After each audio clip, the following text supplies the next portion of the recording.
તમાર વહુ હમણાં ફોટો ને વિડીયો ને બધું બહુ મૂકે છે નહીં? મેં હજી કાલે જ જોયું એનું. હા બસ ખાલી જોવો જ છો, ઓલું લાઈક ને શેર ને કમેન્ટ ને એ નથી કરતા. અને હા ફોલો કરી દેજો ને ઓલું યુટ્યુબમાં કેવું કહેવાય સબસ્ક્રાઇબ ઈ કરી દેજો. જોતા નથી મારી વહુ કેટલી મહેનત કરે છે. તમારી વહુ હમણાં દિવસે ને દિવસે બહુ જાડી થતી જાય છે. થોડુંક ડાયટિંગ ઉપર ધ્યાન આપવું પડે એવું નથી લાગતું તમને? તો શું થઈ ગયું? એને જાડું થાવું પાતળું થાવું એ બધું એના હાથમાં છે. કોઈના ઘરનું ખાવા નથી જતી મારી વહુ, એને બાપાને ઘરનું જ ખાય છે. હો કેટલા વરસ થઈ ગયા નહીં તમારા વહુને લગ્નના? છોકરા નથી કરવા કે હું એને? હે છોકરા એને કરવા, એની મરજી, એની જે મરજી હશે તો એ કરી લે. એમાં તારે શું છે એવી બધી ઉપાધિ? પણ આપણે એને થોડીક સલાહ તો દેવાય ને. તમે કહી શકો કે અમારા છોકરા જોઈએ છે. લે પાછી ઈ જ વાત, તું આ લીંબુ શરબત પી, ગરમીમાં કોઠો તારો ઠંડો કે. તમારા વહુને બહુ મોંઘા મોંઘા શોખ છે નહીં? મોંઘા કપડાં ને મોંઘા ચપ્પલ ને મોંઘા પર્સ ને. હું જોતી હોઉં વિડીયોમાં બધું. હા બહુ પૈસા ઉડાવે છે બાપા. હાવ ઈ છે ને પોતે જાતે કમાય છે અને જાતે વાપરે છે ને એના શોખ પૂરા કરે છે.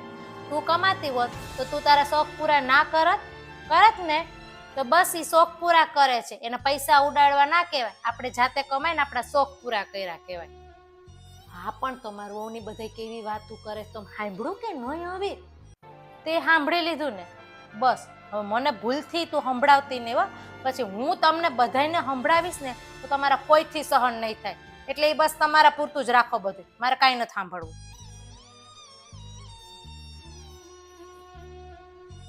આવજો દીદી, પહોંચી જાવ એટલે ફોન કરી દેજો હો ને. અને રસ્તામાં છોકરાને હરખાયા હાચવજો.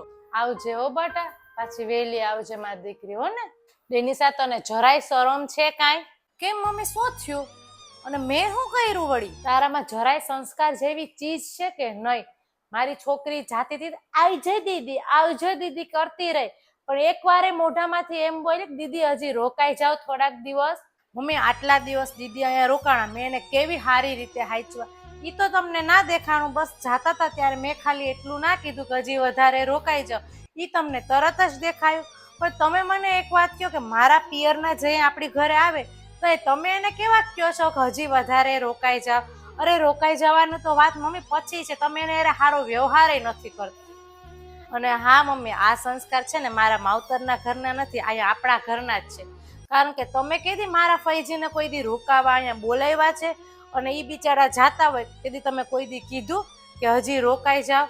એટલે મેં બધું આ ઘરમાંથી જ શીખ્યું છે. મારા માવતરના ઘરેથી હું આવું કઈ શીખીને આવી જ નહોતી.